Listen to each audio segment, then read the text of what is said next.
भैरवचन्द्रिका वितरणं विद्यावधूजीवनम्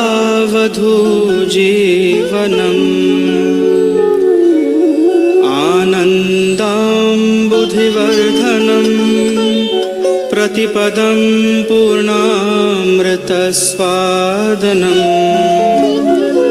सर्वात्मा स्नपनं परं विजयते श्रीकृष्ण संकीर्तनम्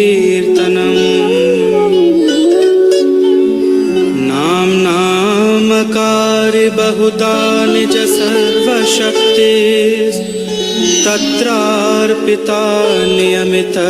स्मरणेन कालः एतादृशी तव कृपा भगवन् ममापि दुर्दैवमीदृशं विहाजनिनानुरागः